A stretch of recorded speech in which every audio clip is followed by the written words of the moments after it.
Hello, and welcome to the Hustle and Honey podcast. I'm Jen, your host, and I'm joined with Meesh, my lovely co-host. We are talking to Kseniya of Abundant Space in Scottsdale today. It is a spiritual event and retail space hosting an amazing community of practitioners, facilitators in the Phoenix and Scottsdale area. So let's go ahead and get started. We're officially started. Yay, it's recording. Okay. Officially on. Officially on. So it's so great to see you, Kseniya. I haven't seen you in real life or even on a screen in a minute. Yeah, it's been too long. I miss you. Okay, so Meesh, Kseniya, Meesh.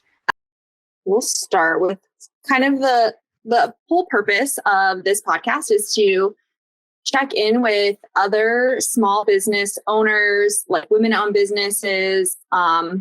Mostly been doing with women-owned businesses, but any small business, and just kind of get a peek into the experience that you had starting your business and kind of how it's impacted your life and like the success of it. So we're going to go into defining success and what that means to you and your family, that kind of thing. So I love that. Yeah. Do you want to give us a quick intro into your process and like your business and just kind of for anybody who doesn't know what you do? Of course. Yeah. So Abundant Space is, I would say, wellness center / workshop space / small boutique over in Scottsdale, Arizona. And we host a variety of classes and workshops and events. And really, we build community. That's what we're all about. So it's been such an interesting journey. And about going on 6 years ago now, I moved to Arizona with my partner from California. And when I was moving, I knew a few of his friends, but really I didn't have a community out here. I didn't know barely anyone. So it was really beautiful because I just had this vision for the space and I knew she wanted to be birthed and I didn't really know what it would look like or how it would work, but I knew it was ready to come through. And so what happened from there was so organic because as I grew the space, I grew so many of my personal friendships and some of my best friends I met through there. And so not only did I grow my business, but really I grew my whole life out here and my community and my friends. So it's just been such a beautiful, beautiful journey and unfolded really organically, I would say, because I knew I wanted a space for my one-on-ones for sure. And then at that time, I was already leading small groups. So I knew I wanted it to be big enough for workshops. And then I was like, well, why don't other people host here? And so I started reaching out and it really took off because I think so many people in the spiritual community want to hold space and have so many amazing gifts and such good medicine to share, but maybe they don't want to commit to like a brick and mortar, right? And especially in Arizona, we can't just like always have our events at the park because it's 115 degrees sometimes. So I think it really there was this void. And so the space really filled that because it gave people a safe space to hold space and a home for their work. And also something that I found to be so beautiful is now we've been open almost 5 years. And first people would, start coming and they'd come to the events.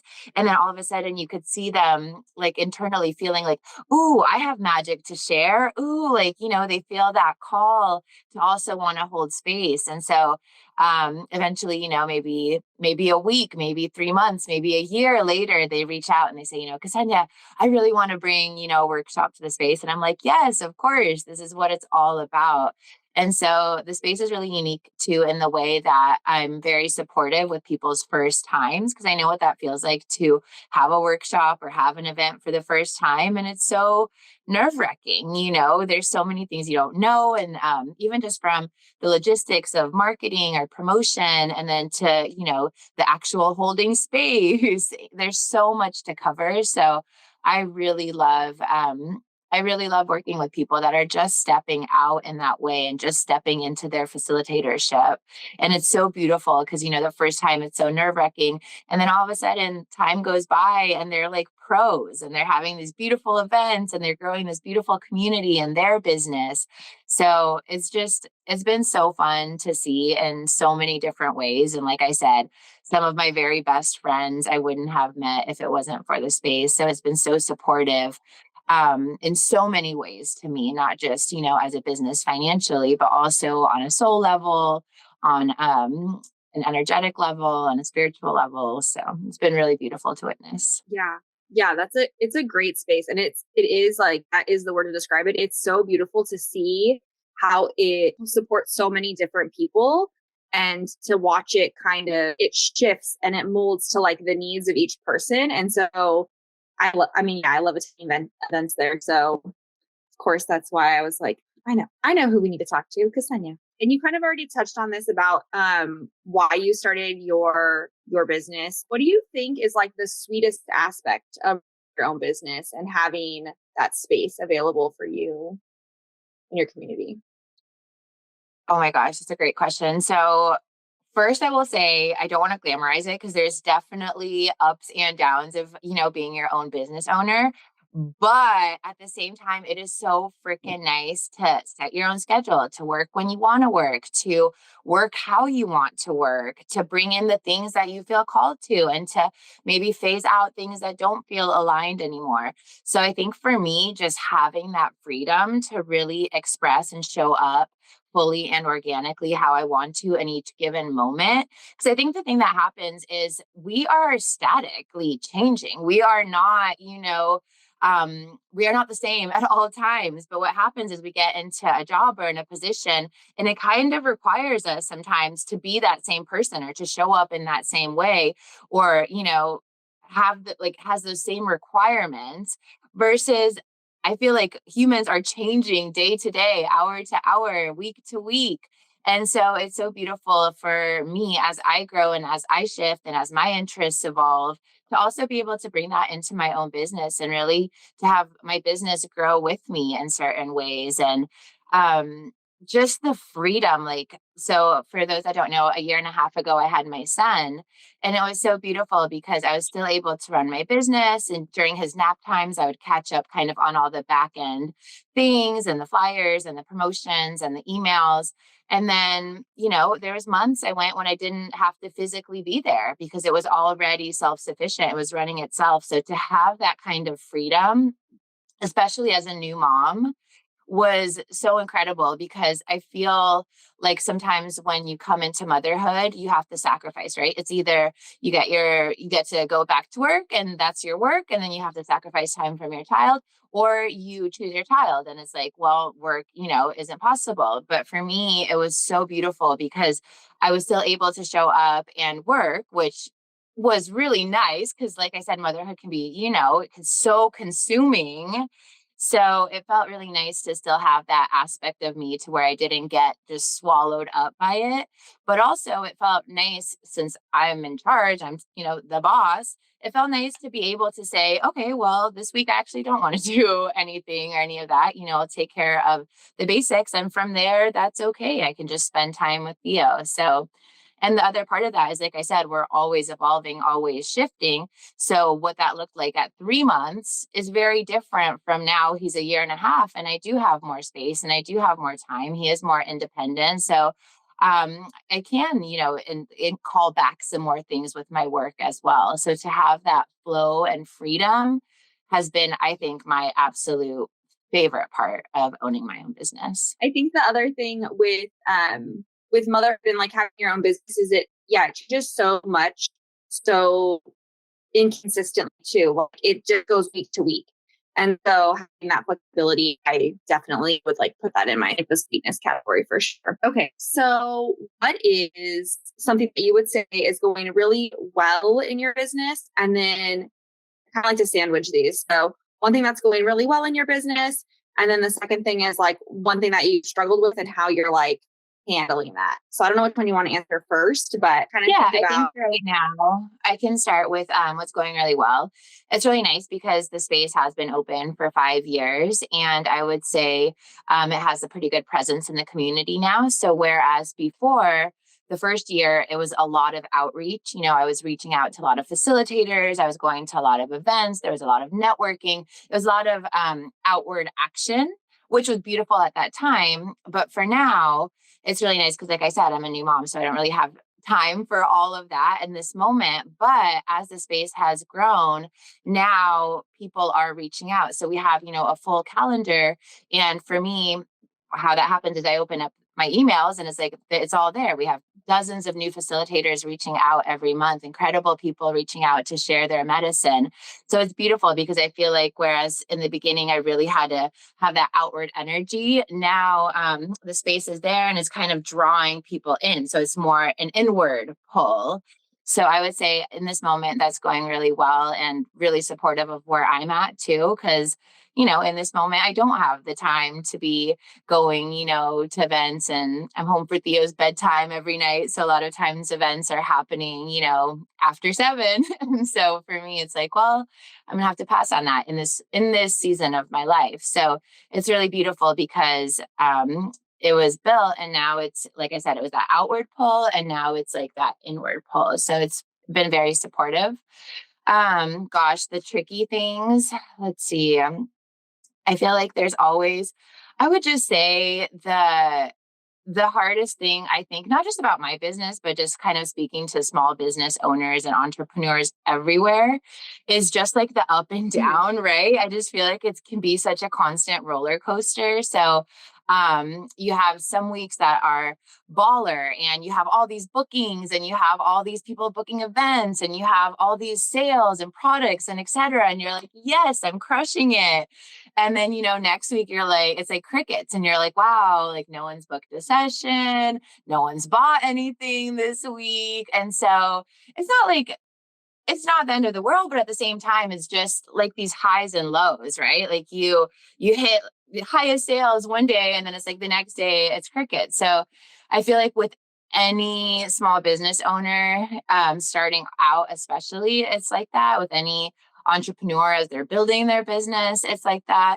And so I think just that roller coaster of emotions and just learning, I think, over the years to just find stability within that and know that there's going to be ups, there's going to be downs, and I can kind of ride that in the center without getting so caught up in the highs and the lows like I used to.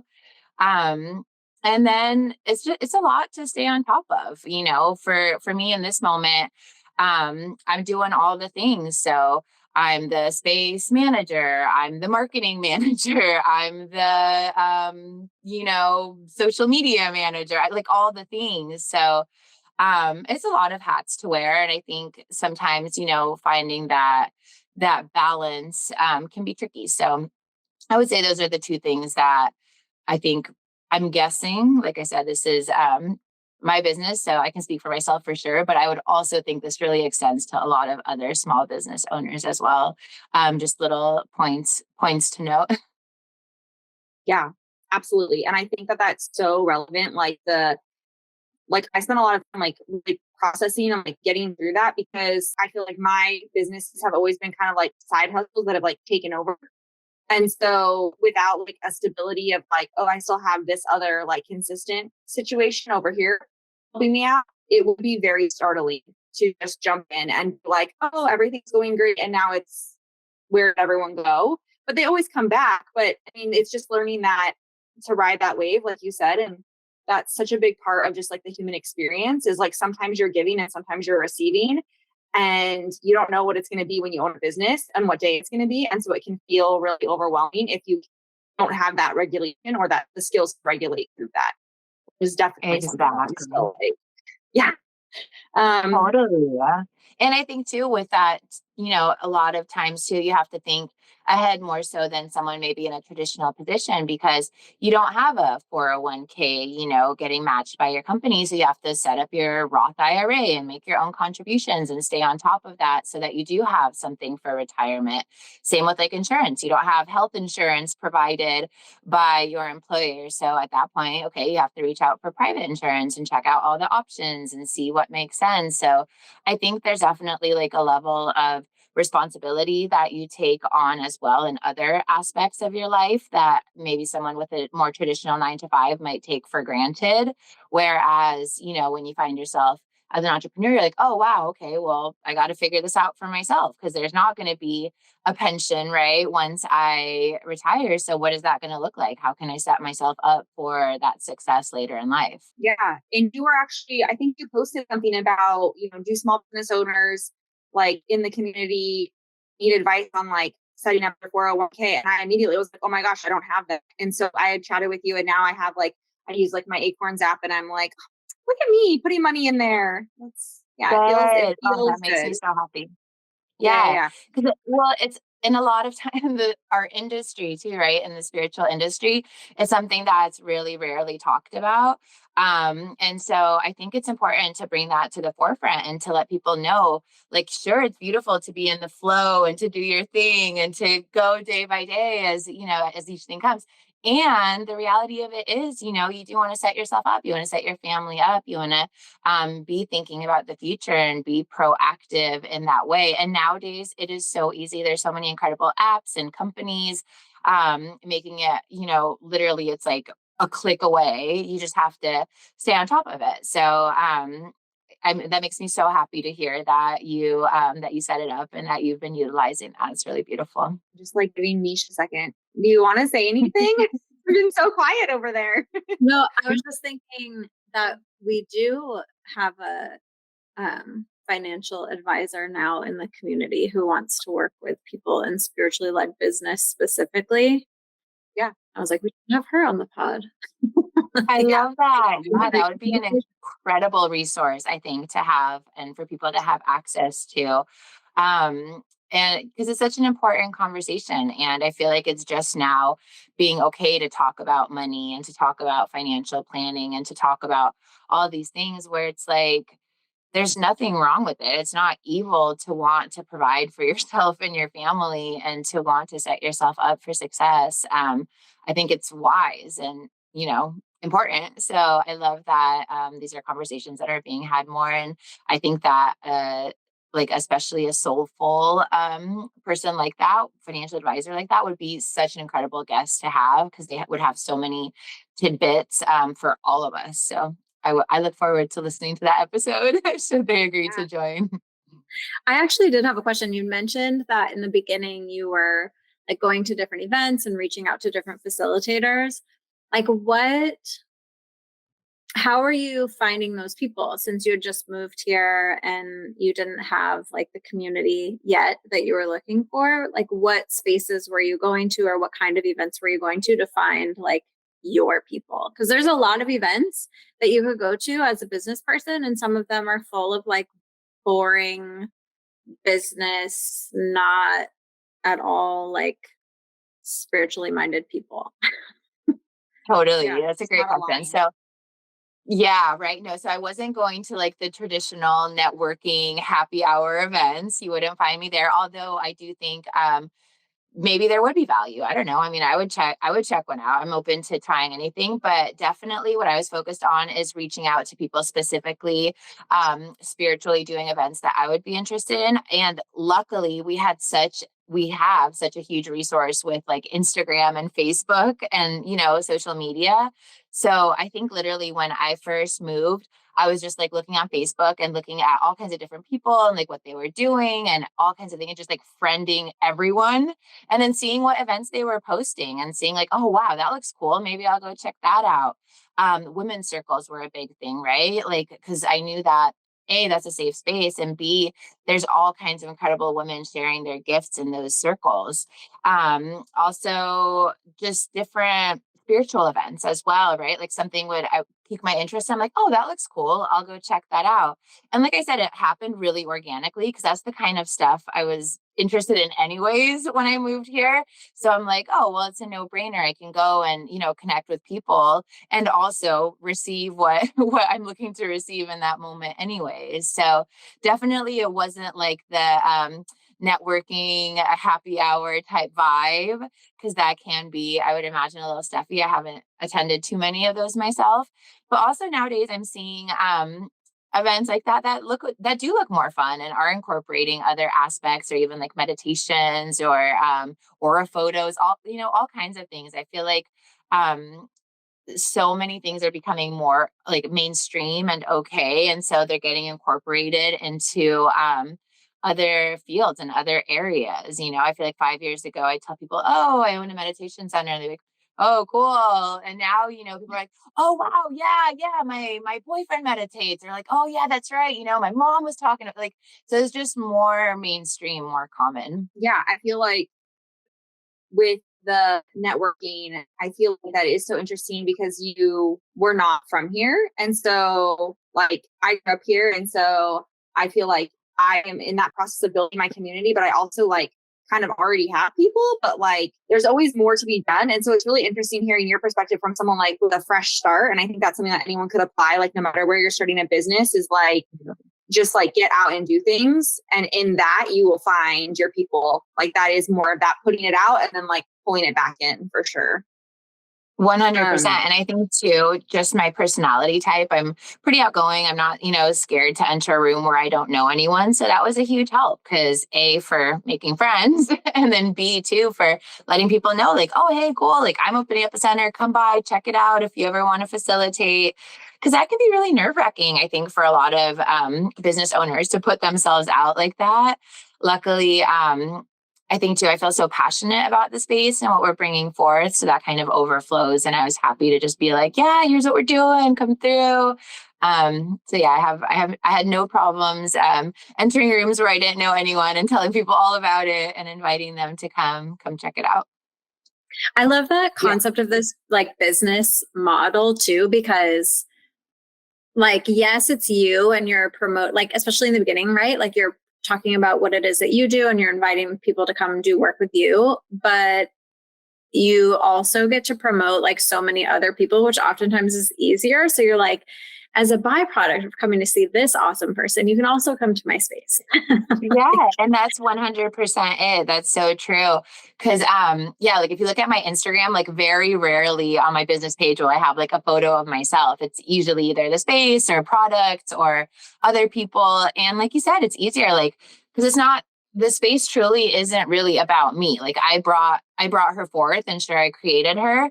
But at the same time, it's about so much more than that. So it's like you said, it's really nice because I'm not having to promote myself all the time. Of course, when I do like my individual events or my mentorship programs or things like that, there's like self-promotion that comes with that. But as far as like day to day, month to month, it's really beautiful because I get to highlight all these incredible healers and energy workers and practitioners and really to spotlight them. So it's been awesome. I love that you said that. Yes. And I think that that's also like, again, with like the business model thing, it is filling such a void because oftentimes when you are starting out a business, like I wouldn't need a full studio for my like henna work. Even now, even though I'm like, okay, I feel successful in that business, but I don't need a permanent space to always be doing that. And so to have a space that is flexible for people that they are starting their businesses. Yeah, maybe they want to have their own Reiki studio later. Maybe they want, but there's like a short-term need for a space that can be shared. And it's, so business model wise, that's like brilliant too, to have that offering. Absolutely. Yeah. So many people aren't ready to commit to a full-time lease or a full-time space, but like you said, they have magic to share and they want to share their gifts. So it's definitely a very good option. And so many times, like you said, it's a part-time thing. People are coming in, they're building their business, they're building up their clientele. And then eventually they're like, cool, now I do want my own space, or now this is the next step for me. And I'm always so encouraging of that because that's what it's for. We're all here to grow. We're all here to expand. So I love to see that. Yeah.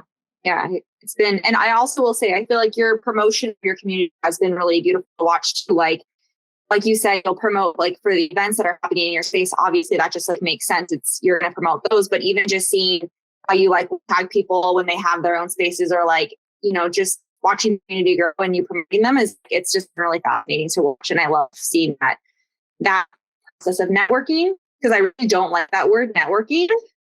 But it is kind of, I mean, that is what it is. It's like you're sharing and you're weaving this web of like a whole community of people that gifts offer. So totally, I love that. What would you say or who would you say is someone that you look up to either in your industry or as a business model for what you're doing? Like, could just give us a few, maybe a name or two of somebody that you're finding inspiration from. I don't want to put any limits on it, but. Right. So that's a really good question. I feel like the space is pretty unique. So there wasn't really like, I didn't like see the model. It's like, I really want to do that. But I will say like, I am constantly inspired by I can't even say one name because there's literally dozens of practitioners and facilitators that I just go to their events and I'm like, wow, that was incredible. Like I'm just blown away. So yeah, I would just say the community at large. I don't think there's like one person that I love like their specific thing or, I'm really like emulating that. But I would just say like, I find inspiration in people every single day. Just something someone says one way or the way that they hold a person another way or the way that they just show grace somehow. Like there's just so much inspiration all around. And I feel like everyone in our community is constantly inspiring me. So I can't even like throw out just one or two names because literally everyone. Okay, I'll allow it. I'll let it pass. Would you say, okay, so maybe this one will be like another one that we'll see. Is there anyone specifically that you're like learning from currently? Could be a book, an educator in a different capacity, but anybody that you're learning from right now that could benefit from? Yeah, sure. So I would say definitely my mentors who I always learn from as far as the shamanic realm goes. She's incredible. She's out in San Diego and I studied with her for years. I still turn to her for spiritual guidance. Her name's Mara Clearspring. She does distance sessions. So if anyone ever feels called to work with her, she's just incredible. It was so beautiful because, 2 years ago now, I had a shamanic mentorship group that I held space for. And at the end of it, we cultivated the end of the program with a retreat in San Diego. And so we got to go to Mara's place and we all made drums there and we made rattles and she initiated them into the Moonai key rites. So it was so beautiful to pass that lineage down because I learned so much from her. And so to bring my mentees, I think that's the word, my mentees, and then have her also pass those rites on to them and just to like witness that was so incredible and so special. So definitely she's one of my biggest teachers, I would say. Apart from that, as far as breathwork goes, I know there's a lot of different breathwork teachers out there. I personally learned under the David Elliott umbrella. He's a wonderful breathwork teacher, wonderful facilitator, wonderful space holder. He's got a huge community as well. So if you are interested in breath or in potentially becoming a facilitator, I can definitely recommend him. Another one of my teachers in the energetic work that I teach is Liv Mochai, and I learned a lot of my ancestral healing work from her. So I can definitely recommend. I don't think she's on social media, but she's got her website and everything else. So if you Google, you can definitely find more information for her. So definitely, I think mentorship is so important, and having teachers I think is so important. Just to have someone you can turn to for guidance or for a second opinion or for wisdom in those moments when you're like, ooh, I'm not sure. And then also to have someone like, for me, Mara, like I love the way she holds space shamanically. It's very gentle yet very powerful. So I think part of my own approach came from witnessing her as well. So definitely, that's a great question. All right. Do you have anything else before I ask my last question? I do actually. I'm curious about so you were saying like not everyone is ready to have their own space. And so that's like a great part of having the space that you have is that it can be more cooperative with other people in the community. But what was the process or experience like for you of finding a space, right? Because especially here, there's so many options of so many places, and you might be able to find something that's the right price, but the location is like, are people going to come here? Or so what was that experience like for you? That is such a great question. So, and it's got a really funny answer. So when we moved out here 6 years ago, my husband, he's actually from out here. So he was born in Arizona, grew up in Arizona, but the last 10 years he'd been working in San Diego, which is where we met. And we spent the 10 years there together before deciding to relocate back for him to Arizona. So when I, had this vision for the space, I asked him, I was like, okay, well, where should I put it? All the areas, the locations, what do you think? And so the very first plaza he took me to was actually the plaza that we ended up eventually putting the first Abundant Space location in. So right on Scottsdale and Shea. And first we got there and I was like, yeah, this is okay, but I'm not sure. And so I think we spent like a couple more months, driving around the valley, looking in Phoenix, looking in Tempe, looking like all over. And then finally, sure enough, we ended up right back on Scottsdale and Shea. And I was like, actually, you know what? This does feel like a really good location. So I think like for me, he was such a huge resource because I didn't know, I didn't know Tempe from Mesa, from Gilbert, from Surprise. Like I didn't know any of it. It was all brand new to me. So I think just trusting his knowledge of that area, and he went to Chaparral High School, so he grew up like right there as well. And trusting him and knowing, because it was a pretty great location because it's right between the 101 and the 51. So really accessible from anywhere, I would say, as well as, not too far from Tempe if you just head up Scottsdale Road, and not too far from obviously North Scottsdale, Cave Creek areas as well. So he was just a huge resource in locating that. And then for those that may not know, we just opened up our new location, which is just bigger and a little bit more expansive. And for me, it was really, really important that we stayed within that same area, because I feel like that's where we built up our community. So not only the people attending the events, but like I said, I mean, we have dozens and dozens of people facilitating events. So for me, I didn't want to throw them off course and all of a sudden be in a completely different city. And they're like, well, wait, this is where I built my thing for the last 4 years. So definitely when I was working, this time I worked with a commercial real estate agent, which I can also really recommend for anyone looking for a brick and mortar location. Definitely you can drive around, look yourself, etc. There's signs up, but I would recommend getting together with a commercial real estate broker. You don't pay anything on your end. They get a percentage of the monthly lease. So you really have nothing to lose, and you have someone advocating for you, working for you. They can also negotiate different things for you. So he was a really big help. And I kind of told him, I want to stay within like a 5 to 10 minute drive around where the old space was. And sure enough, he was able to find a location just 4 minutes away, 4 minutes up the road for the new spot. And even better, the new spot was, used to be an aerial yoga studio. So it was already like set up. It had the mirrors, it had the high ceilings, it had floors already in. So there was really minimal things we had to do. So I would say for someone looking for a brick and mortar, take that into consideration, because sometimes a build out can A, take a long time, and B, can get really expensive as well. So kind of look at the space and be like, if you can get something that was already utilized for a very similar purpose, I would say that would be ideal if you're looking to open a business, because it's just minimal changes that would need to happen versus things can really start to add up. So yeah, thank you for asking that. That was a great question. Yes. Okay. This is my final question that I like to end with. And it is, try to think back at the beginning and when you first started. And if you could give yourself any advice there that would get you to where you are now, but quicker, what would you tell yourself? That's a really good question. Let me think. I would say just to, trust your instincts. And like I said, I had the vision, and there was a few moments where I'm like, yeah, but I don't know, so really just if you have the vision and if something wants to be birthed through you, just trust that. Bring it forth if it's ready to come forth.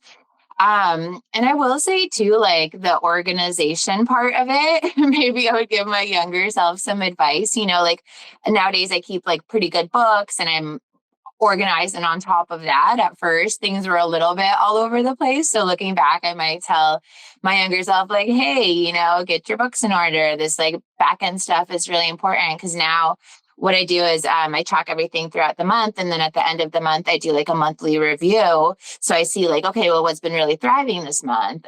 beautiful. Okay, like what really needs work this month? Okay, what can I focus on? If sales are low, should I bring in new products? If sales are going really good, okay, maybe I don't need to worry about that right now. So kind of like looking, because there's a few different aspects of my business. Like I have it categorized into 4 categories.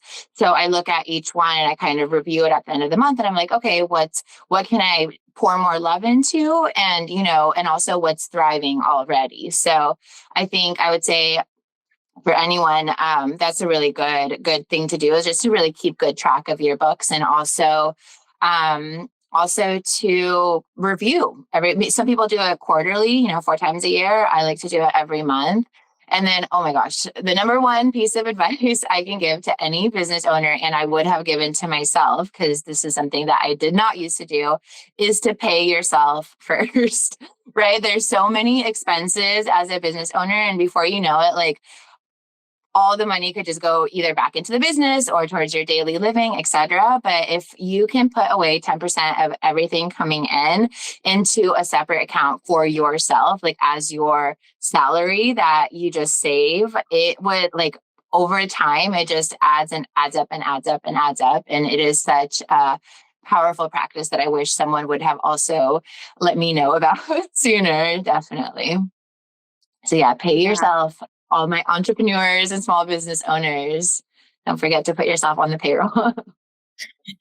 Yeah, that's so important, because I do find when you are starting and you have a smaller side hustle, you just get excited. You're like, oh, I got paid. I got $300 for this little thing. I got $500 for this little thing.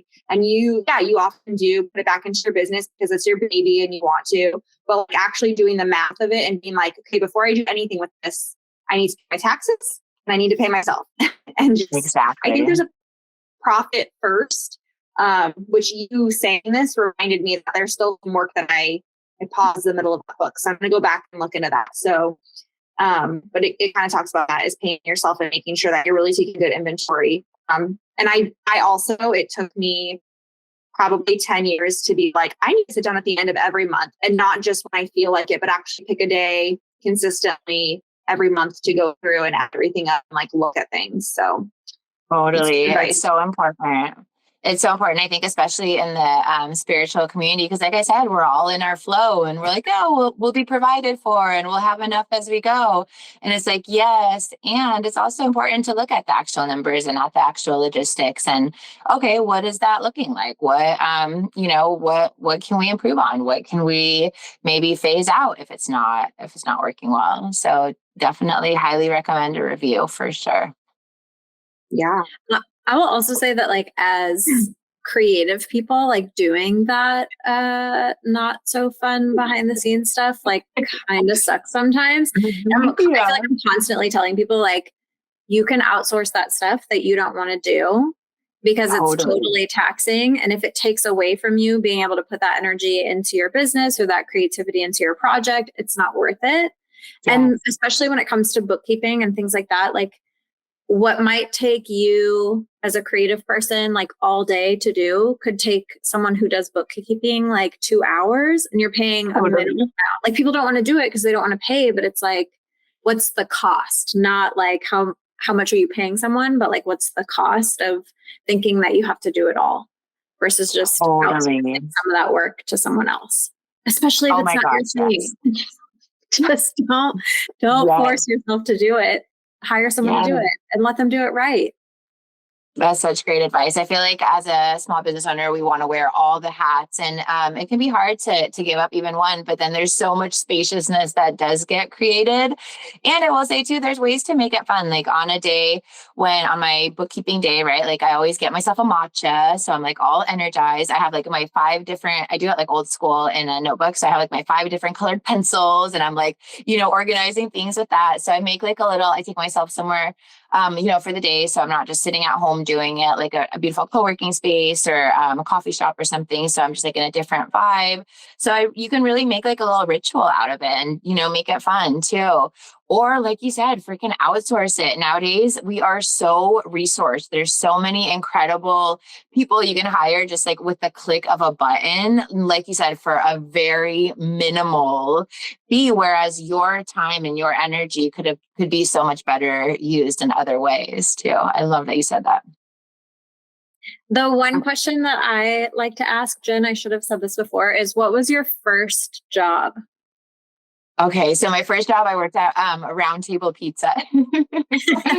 Yeah, so Round Table. I don't know if they have them in Arizona, but it's a really good like a chain, you know, like a Pizza Hut, but like a good one over in California. Yeah, and I was the worst employee. I was terrible. I would always use the phone for my personal time, you know, like I would just be on the phone with people and like customers would call and I was just so bad. And then I always had like people coming in to visit me and I was a hot mess. Yeah, I did not do great. So I only lasted there, I want to say a few months. And then after that, I had a job. This was like my favorite job growing up. I worked at a tanning salon and it was like the coolest gig. I think I stayed there for like 5 years because you're the only person working. And so people just come in and, you know, you sign them in. And you just get to chill. You can have friends come hang out with you all day long. You can listen to whatever music you want. It was like the chillest gig ever. I literally stayed there for 5 years. But my very first one was Round Table Pizza. That's awesome. You're a connector. That's why you were always on the phone and your friends were coming in. Totally. Or just a terrible employee. No, I think that's very real. Like, I think that entrepreneurs are terrible employees. Like, I think we can force ourselves into that box and we can do the job and we can do it. But like thinking about the jobs that you love and the jobs that you like did, it's oftentimes you're like, I was so bad at that because I'm so good at it here for my business. Like just Right. you said, you people, like you were meant to like, I don't know, serve people or like check on, like, no, it's just, I was meant to like do what I'm doing now. So right. I'm just meant to be sitting, eating the breadsticks and visioning. yeah, we're supposed to be snacking and making like the future better. It's fine. You're not meant to be micromanaged. I feel like that's like the worst part of any employment job. Like, oh my gosh, yes. Agree. I think that's why I love the tanning salon afterwards. It's because there was no one to you know what I mean? You could just do your thing. You had the freedom. So yeah, definitely. It's so insightful. I love that. Okay, so thank you so much for chatting with us. What is the best way for people to, I'm going to obviously put everything in like our little notes, but what is the best way for people to get a hold of you or like work with you if they want to rent the space or if they want to do, you know, shamanic breathwork, anything with you, like where should we send them? Yeah, sure. So the very first place you could go is our website. It's Abundant Space for All, FORALL.com. So that's our website. We have like everything written down, whether from my one-on-ones to our calendar, etc. So I pronounce that terribly, but we'll drop it in the comments. So you'll see the actual website.